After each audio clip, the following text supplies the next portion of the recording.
Signature लगा दीजिए कि हाँ ठीक है, अभी कुछ कमी आए तो सुधार का भी एक निवेदन कर दीजिए।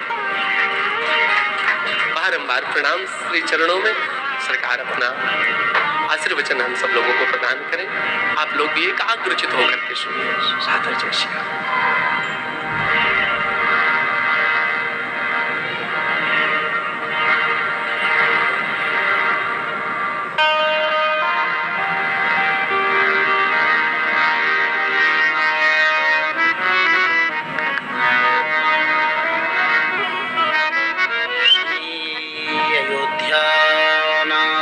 भगवान की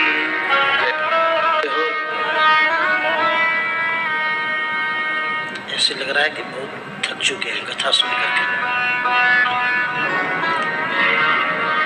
भगवत जयकार से ही पता चलता है कि सुनने की रुचि अभी है या समाप्त हो चुकी। इसीलिए जब भी जयकार हो तो उच्च स्वर से भगवत जयकार करना चाहिए। उच्च स्वर से करने की क्या जरूरत है?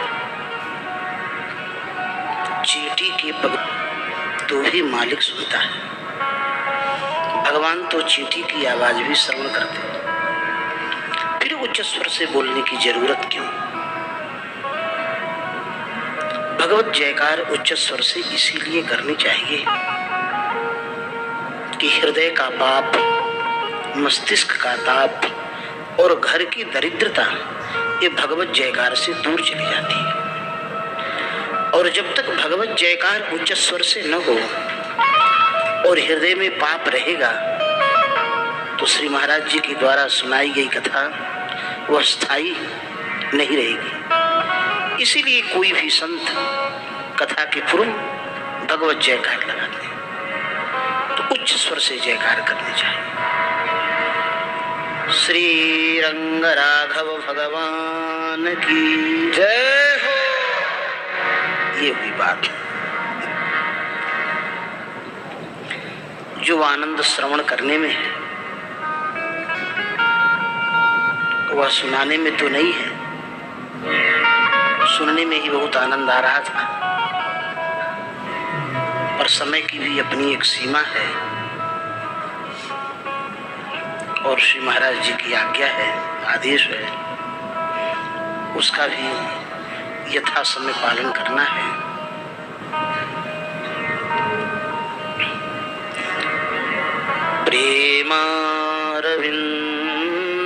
प्रेमारविंदमरविंद मलिंद मूर्तिम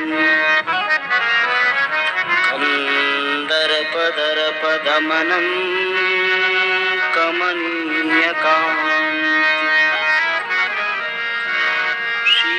श्रीजानकी वदन चंद्र चकोर रूपम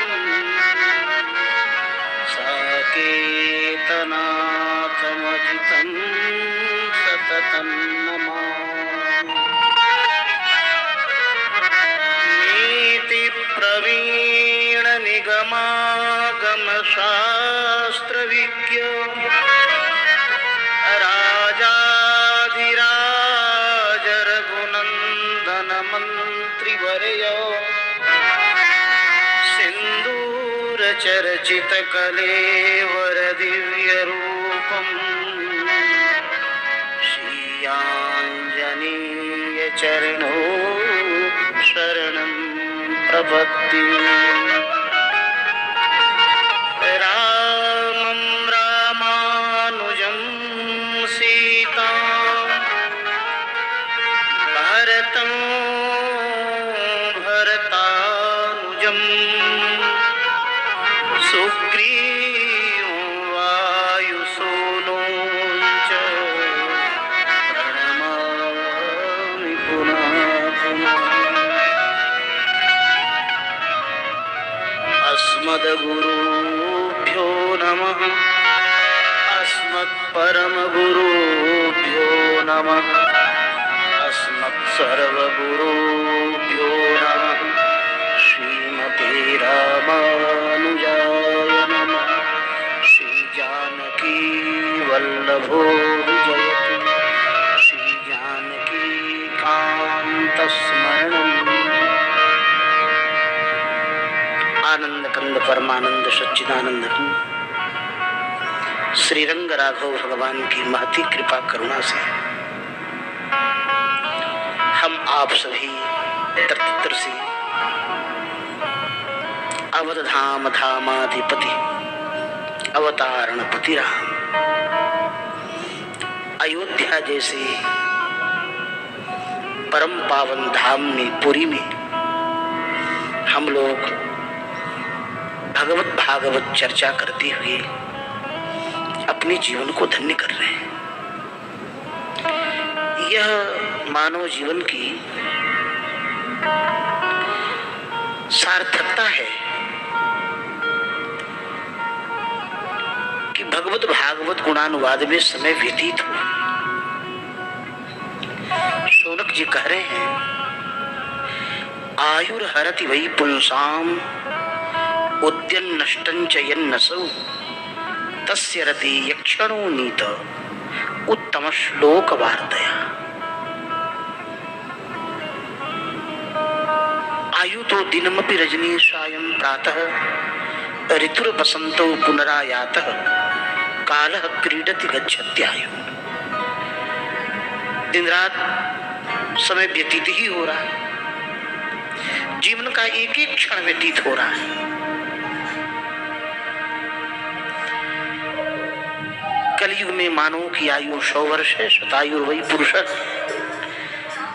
लेकिन 100 वर्ष की आयु भी कोई हजारों में एक पूर्ण कर पाता है। 60-70 अधिकतम 80। अगर आयु हो भी तो वह आयु किसी काम करने योग्य नहीं रह जाती।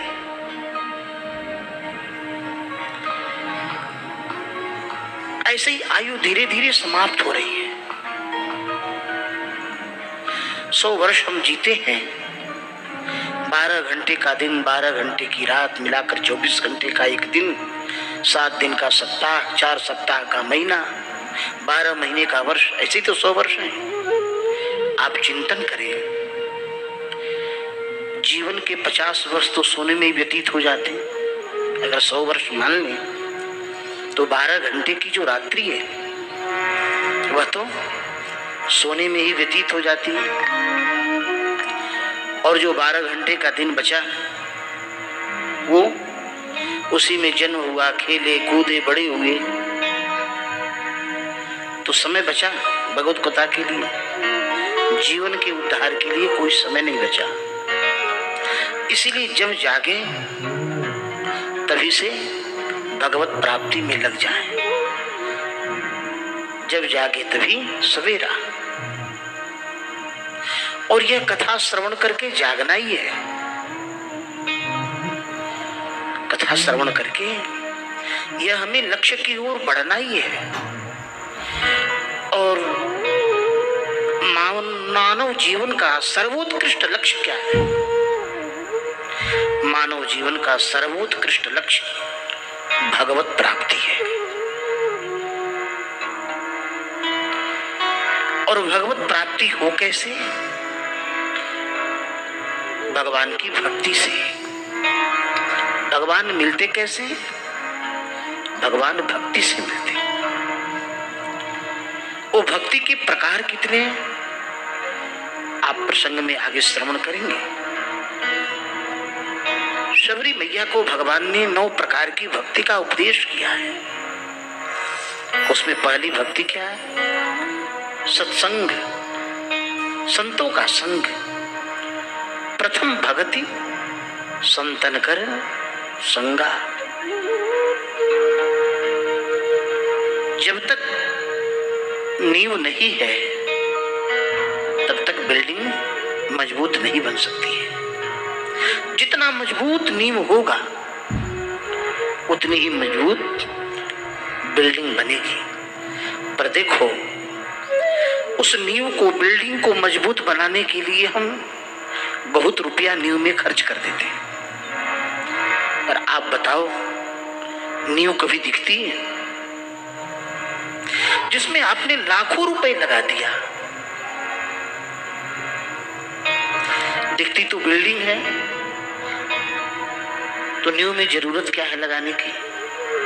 नींव में लगाया इसलिए है कि चाहे बिल्डिंग में इटालियन पत्थर लगा दो, चाहे बढ़िया से बढ़िया पेंट लगा दो, बढ़िया से बढ़िया रिंग लगा दो, सीमेंट लगा दो, लेकिन तब तक वो टिकाऊ नहीं हो। वो बिल्डिंग तब तक नहीं टिकेगी जब तक उसका नींव मजबूत नहीं होगा। और नींव मजबूत होगा कैसे? संतों के संग से। भगवान की भक्ति टिकेगी कब? भगवान की भक्ति टिकेगी सत्संग से। आपने जीवन में कितने संतों का संग किया?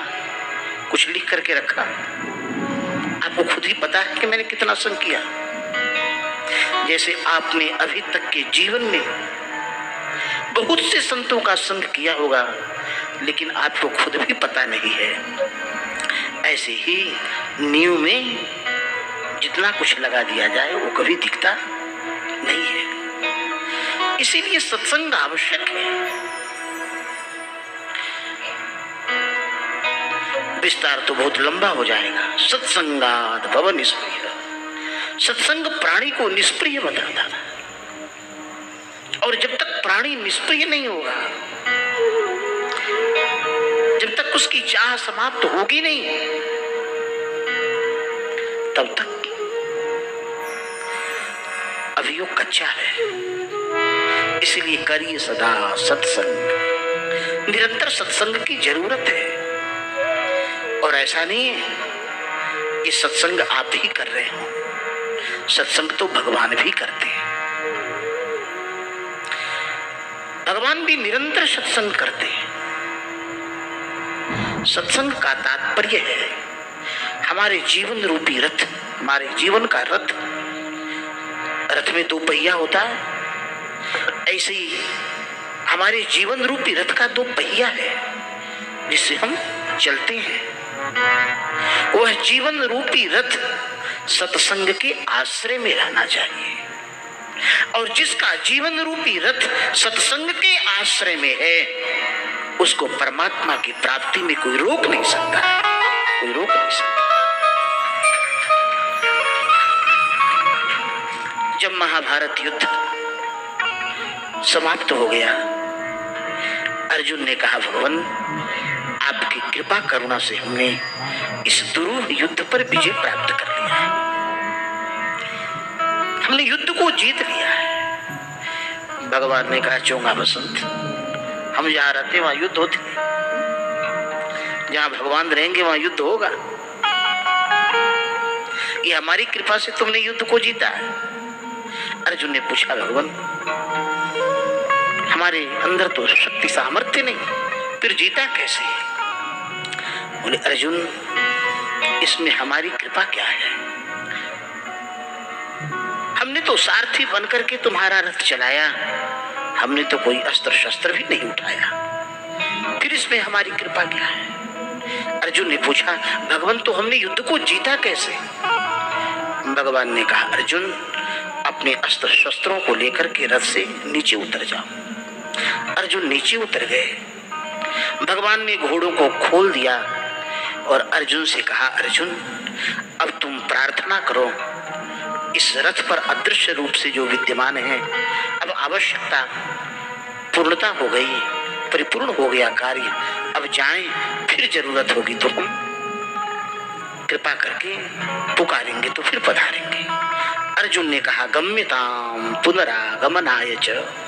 इतना कहते ही अर्जुन की ध्वजा पर श्री हनुमान जी महाराज विराजमान रहते थे। अर्जुन के रथ का नाम था कपिध्वज, जिसकी ध्वजा पर हनुमान जी विराजमान हो, उस रथ का नाम कपिध्वज। भगवान जैसे ही अर्जुन ने कहा, हनुमान जी ने जय श्री राम कह करके छलांग लगाई और रथ को छोड़ करके अंतर्हित हो गए। हनुमान जी के हटते ही रथ जल करके खाक हो गया। अर्जुन आश्चर्य में देखते रहे। भगवान ने कहा, अर्जुन तुम्हारा रथ तो कभी का दग्ध हो चुका था। भीष्म पितामह द्रोणाचार्य के क्रोध से तुम्हारा रथ तो जल चुका था, लेकिन एक भगवत भक्त की छत्र छाया में तुम्हारा यह जीवन रूपी रथ चल रहा था। जैसे छाता के प्रभाव से धूप से व्यक्ति बच जाता है, बारिश से बच जाता है, ऐसे ही तुम उनके क्रोध रूपी अग्नि से अभी तक बचे रहे।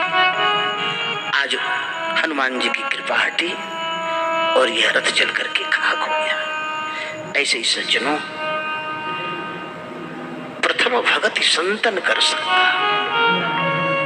यह नींव है। और जब तक नींव मजबूत नहीं है, संजोग से भगवान की कृपा हो ही जाए, कभी कभी हो जाती है। जिसके ऊपर कृपा नहीं करनी चाहिए उसके ऊपर भी हो जाती। अगर मान लो कृपा हो भी जाए तो वह कृपा टिकती, वह कृपा टिकने वाली नहीं है। इसलिए आवश्यकता नहीं कि हम कहते कितना है, आवश्यकता नहीं है कि हम सुनते कितना है। आवश्यकता तो यह है कि हमने जितना कहा है, हमने जितना सुना है, क्या उसमें हम लगे हैं कि नहीं लगे। अगर हम उसमें लगे नहीं हैं तो सुनना भी व्यर्थ है, कहना भी व्यर्थ है। व्यर्थ तो पूर्ण रूप से नहीं कह सकते, इसलिए कि जब दी हुई गाली व्यर्थ नहीं जाती है तो सुनी ही कथा व्यर्थ कैसे जाएगी। लाभ तो होगा, पर हम इसी जीवन में भगवत प्रेम प्राप्त करना चाहें, इसी जीवन में हमें भगवान मिल जाए, इसके लिए आवश्यक है कि हम जो श्रवण कर रहे हैं, आपने भी श्री महाराज जी से श्रवण किया, भगवान का प्रागट्य हुआ, भगवान ने दिव्य दिव्य क्रीड़ाओं से अवधवासियों को, पुरजनों को, परिजनों को आनंदित किया। भगवान श्री राम की बाल लीलाओं का वर्णन कम ही है। श्री रामचरितमानस में तो एक ही पंक्ति में गोस्वामी पाद ने उसको कह दिया, बाल चरित प्रभु बहुविधि की अति आनंद दाशन कह दिया। बाल चरित्र भगवान ने बहुत प्रकार से किया, बहुविधि मतलब बहुत प्रकार से किया, बहुत प्रकार से किया।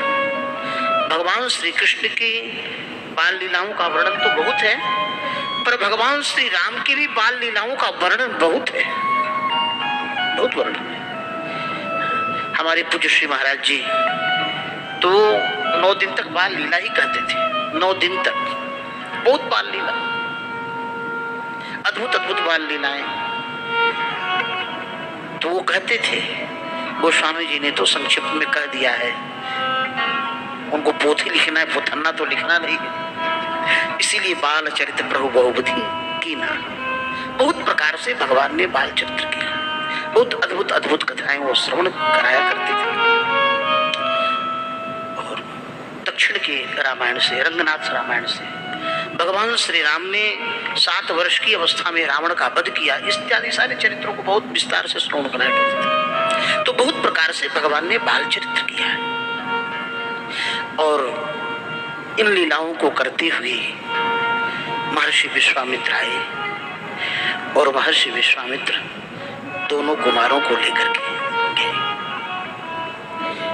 क्या महर्षि विश्वामित्र समर्थ नहीं है, जो दूसरी सृष्टि करने में सामर्थ्य रखते हो? तो क्या वह सुबाहु और मारीच का वध नहीं कर सकते? सब कुछ करने में समर्थ है, सब कुछ करने में महर्षि विश्वामित्र समर्थ है। इसके बाद भी वो भगवान को लेने के लिए अवध आए। इन संपूर्ण कथानकों का प्रयोजन यह है कि भगवान श्री राम का जो अवतार है वह मर्यादा पुरुषोत्तम का अवतार है। भगवान एक श्रेष्ठ पुरुष की लीला कर रहे हैं। एक मानव को कैसा होना चाहिए? भगवान भगवान नहीं है, भगवान पुरुषोत्तम है, पुरुषों में उत्तम है। पुरुषाणाम उत्तम पुरुषोत्तम, जो पुरुषों में सर्वश्रेष्ठ हो वही पुरुषोत्तम है। और हमें भी पुरुषों में सर्वश्रेष्ठ ही बनना है।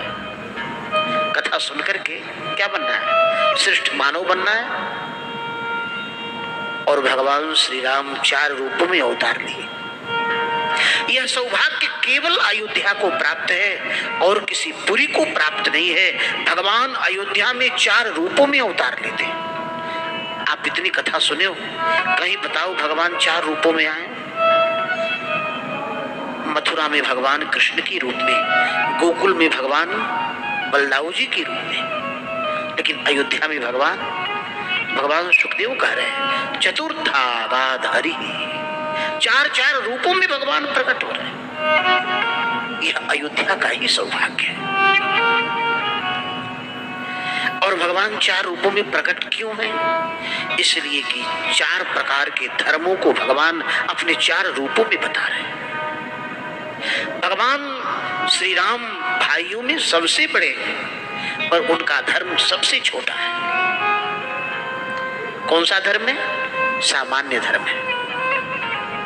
भगवान श्री राम सबसे बड़े, पर धर्म उनका सबसे छोटा।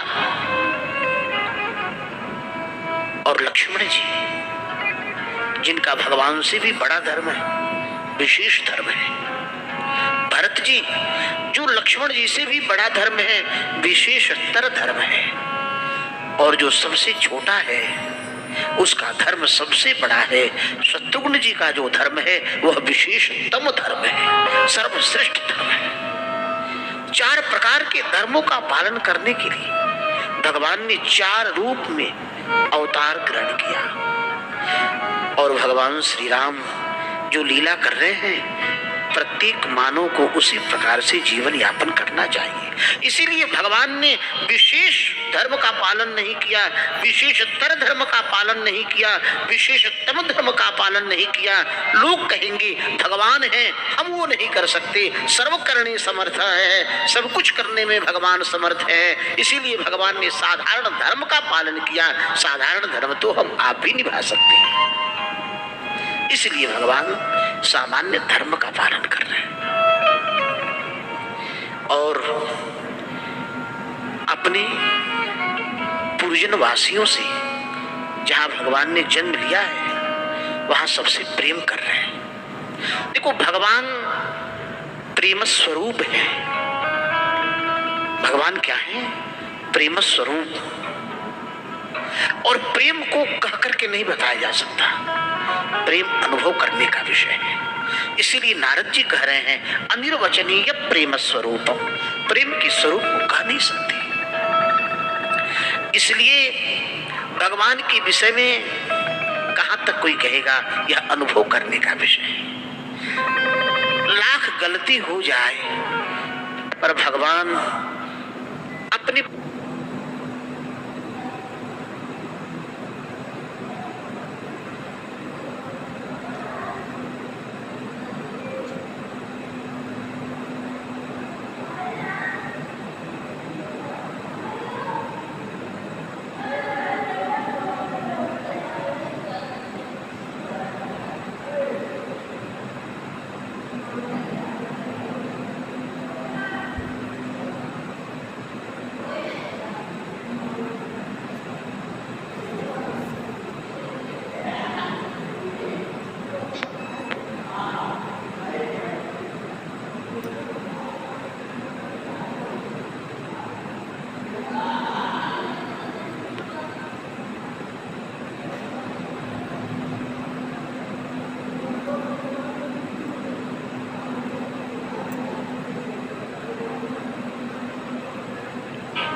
आप सारी कथा श्रवण कर लेना महाराज जी से, लेकिन आप यह कहीं नहीं सुनोगे भगवान ने किसी को अयोध्या में डांट भी लगाई हो।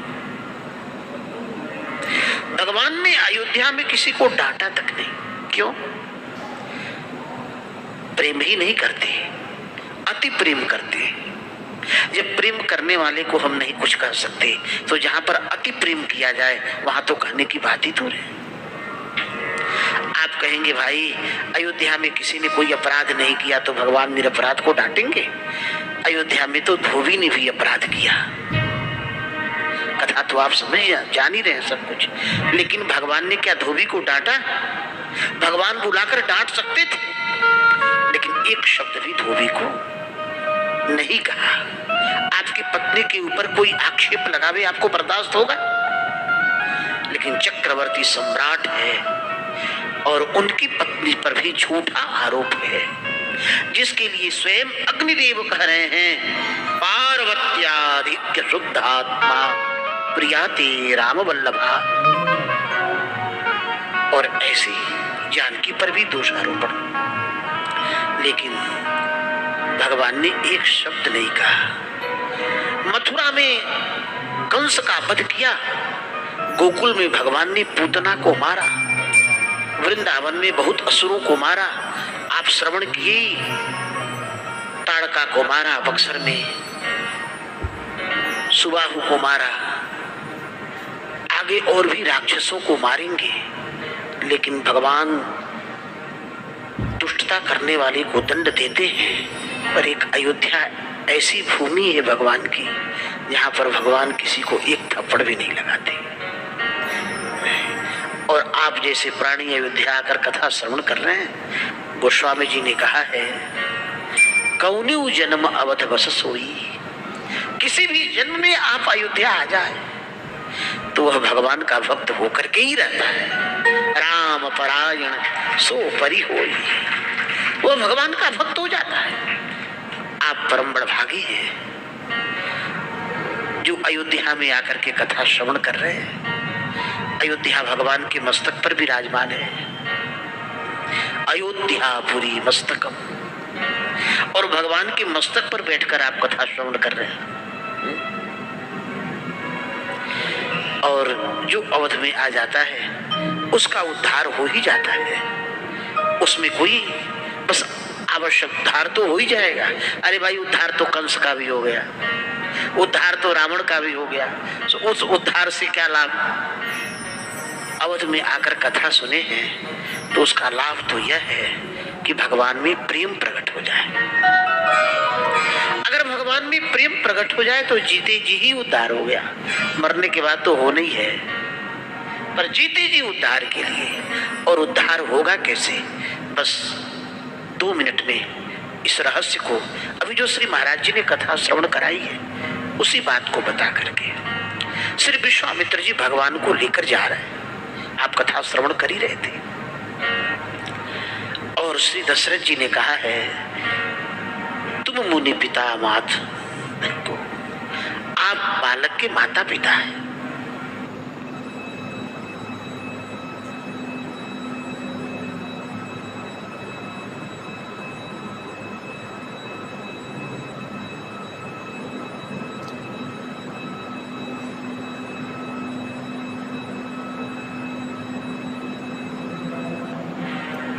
देते समय बहुत रुदन कर रहे थे। ऐसा लग रहा था मानो इनका प्राण निकल जाएगा।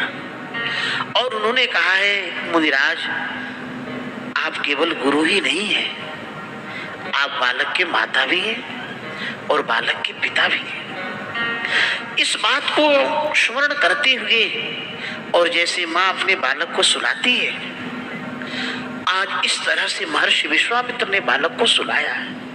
प्रातः काल हुआ, प्रातः काल होते ही श्री विश्वामित्र जी कह रहे हैं, कौशल्या सुप्रजा राम, हे कौशल्यानंदन राम, उठो, पूर्वा संध्या प्रवर्तते। पूर्व दिशा की ओर भगवान सूर्य प्रकट हो रहे हैं, अब उठ जाना चाहिए। इसीलिए हे कौशल्यानंदन, कौशल्या सुप्रजा राम, पूर्वा संध्या प्रवर्तते, उत्तिष्ठ नर शार्दूल। ए नर शार्दूल, उठो और कर्तव्यम दैव मान्यकम, नित्य क्रिया को करो। श्री विश्वामित्र जी ने दोनों कुमारों को उठाया। जब वो नित्य क्रिया करने में लग गए तो विश्वामित्र जी ने विचार किया, यही रहस्य है। वध तो कर सकते थे विश्वामित्र महर्षि भी, लेकिन आज विश्वामित्र महर्षि विचार कर रहे हैं, मैं राम और लखन को लाया तो हूं, मुझे पता भी है कि ये साक्षात परमात्मा है, पर अभी तक मेरा इनसे कोई संबंध नहीं है। अभी तक मेरा इनसे संबंध नहीं है, और जब तक परमात्मा से संबंध नहीं होगा तब तक कल्याण नहीं होगा।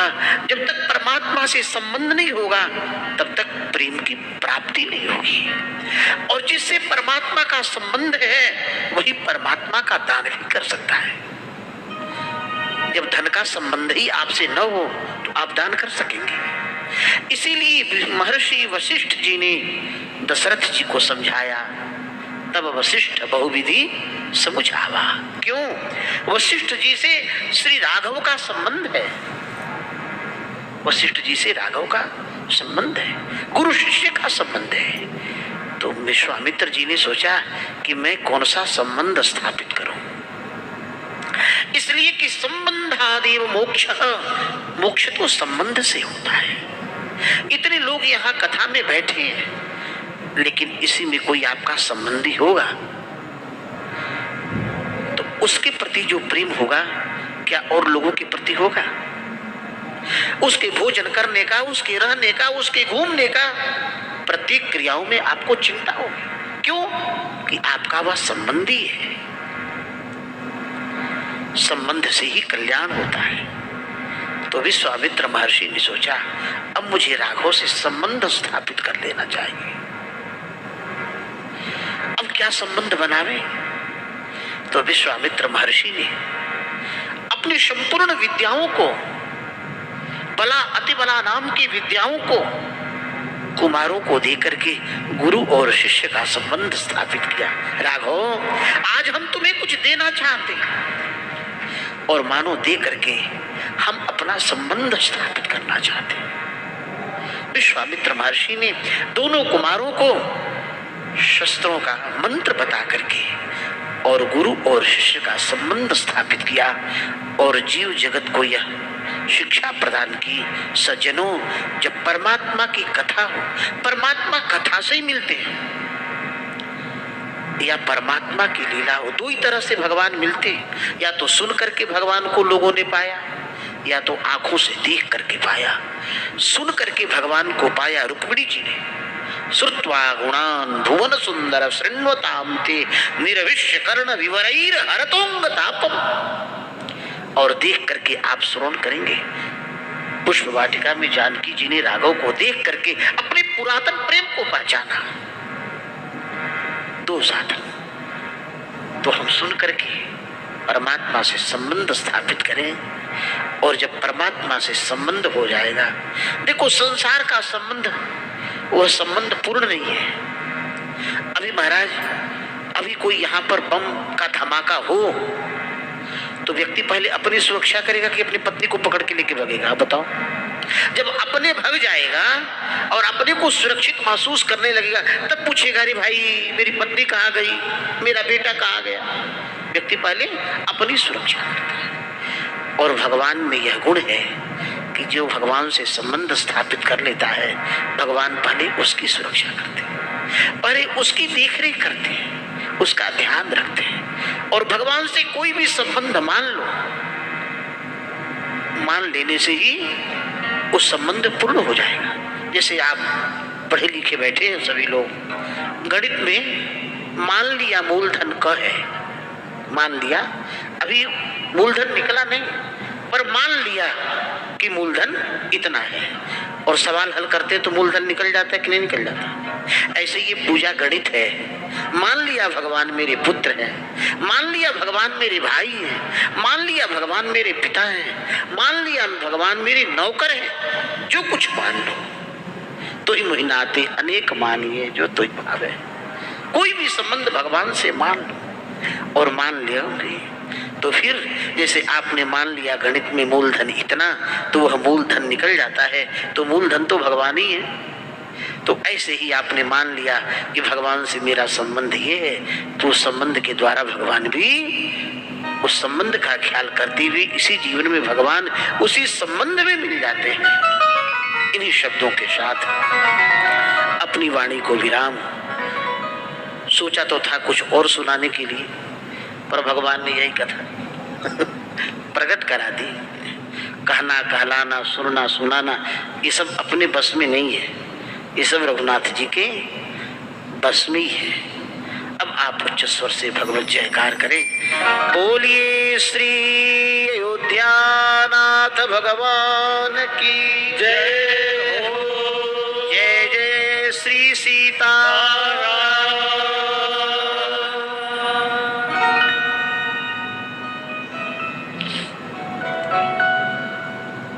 सरकार के श्री चरणों में बारंबार प्रणतिपात। सरकार आकर के हम सब पर अपने आशीर्वाद वचन की कृपा वृष्टि किए।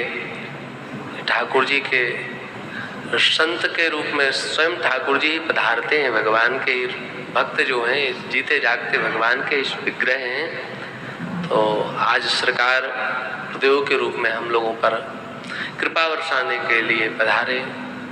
समस्त भागवत सेवा समिति हमारे आनंद भैया से हम चाहेंगे कि महाराज श्री को माला पहना करके सम्मानित करें। और कल भगवान श्री सीताराम जी का पावन विवाह महोत्सव हम लोग धूमधाम से मनाएंगे। शाम को प्रश्नोत्तरी का जो क्रम है वह भी आज पालन किया जाएगा। और सभी लोग अपने स्थान पर खड़े होकर भगवान की मंगलमयी आरती।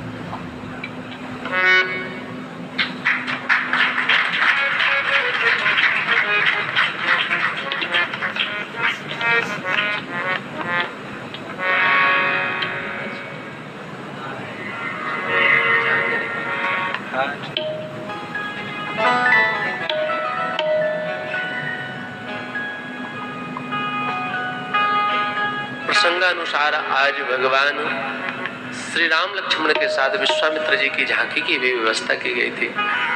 सरकार का स्वरूप दर्शन, मंगलमय दर्शन करने मात्र से हमारे नेत्रों में जो हमने कथा सुनी वो और प्रविष्ट हो जाती है, क्योंकि छवि भी हमें दिख गई। जिस छवि का हम लोग अभी तक वर्णन सुन रहे थे वो बाकी झांकी स्वरूप के माध्यम से हमारे सामने प्रकट होती है। तो वो स्वरूप सरकार भी बड़ा परिश्रम लगता है। सरकार का जो श्रृंगार होता है, जो स्वरूप बनते हैं, उन्हें बहुत अथाह परिश्रम करना पड़ता है। एक आसन में बैठना पड़ता है, सजना पड़ता है। और भगवान श्री सीताराम, श्री राघव जी की कृपा ही जब जिस पर होती वो स्वरूप बन पाता है। तो ऐसे स्वरूप सरकार का भी आगमन हो रहा है। श्री राघव राघवेंद्र सरकार मिथिला की आम्र वाटिका में प्रवेश किए हैं। उसी मिथिला के भाव को हम लोग श्रवण करते हुए और भगवान की बाकी झांकी का भी दर्शन करें। तदुपरांत हम लोग आरती की ओर चलेंगे। किसिया जो की मिथिला नगरिया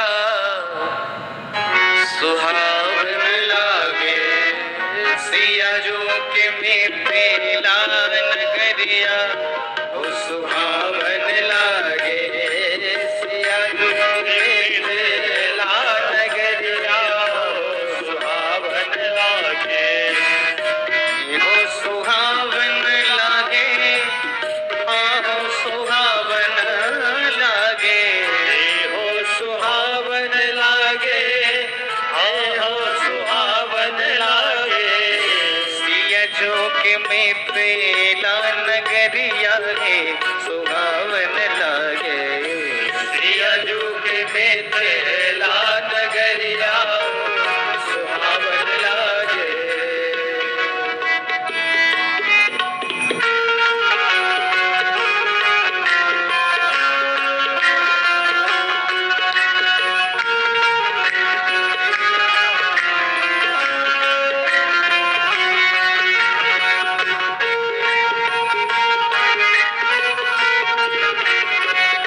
सिया सिया सिया बोले मधुर धुन सिया सिया सिया बोले मधुर धुन बोले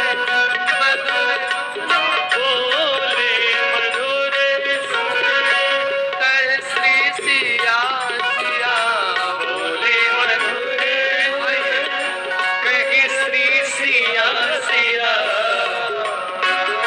अम्मा की डारी कोयलिया हो अम्मा की डारी कोयलिया हो सुहावन लागे अम्मा की डारी कोयलिया हो सुहावन लागे सिया झुके मीठे लाल नगरिया हो सुहावन लागे सिया झुके मीठे लाल नगरिया हो सुहावन लागे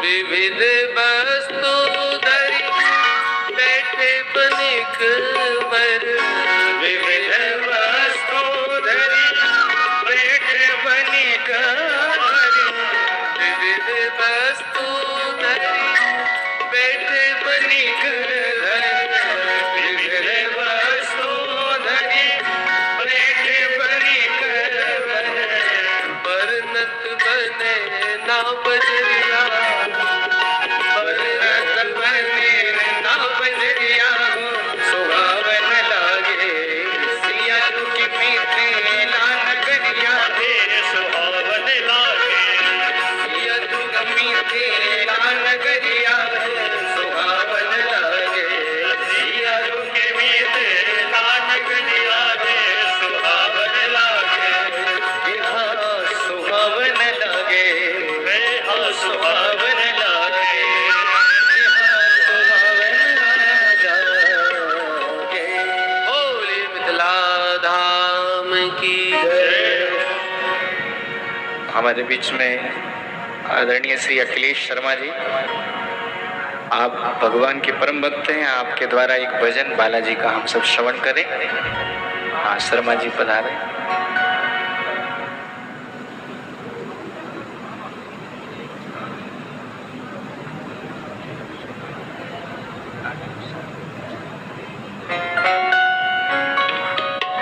गुरुदेव के चरणों में सत नमन। गुरु जी, हमें तो जब हम राम जी का दर्शन किए 2 महीना पहले आ गए, तो राम दिन में भगवान राम ने हम पर बहुत बड़ी कृपा की। दर्शन करके निकल रहे थे तो गुरुदेव का हमें सामने ही दर्शन हो गया, और उसी समय ये मन में ठान ली कि हमें तो रामायण इन्हीं से अमृत पान करना है, और इनके द्वारा हमें रोज आप सभी गुरुदेवों का दर्शन हो रहा है। तो हमें तो ऐसा ही लगता है कि हमें साक्षात भगवान अयोध्या में आप लोगों के रूप में भगवान राम। हमारा ये भतीजा कलकत्ता में जो महाराज जी हमने बताया पाकुड़िया सालासर धाम है, बड़ी सुंदर हनुमान जी के भजन गाते हैं। तो आज आपके चरणों में एक छोटा सा भजन, उसके बाद आते हैं।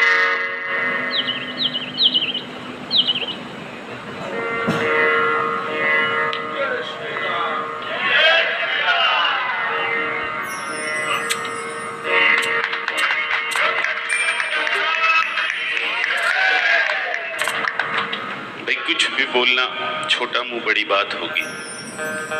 शायद इस बच्चे का अयोध्या धाम में आना सफल हो गया।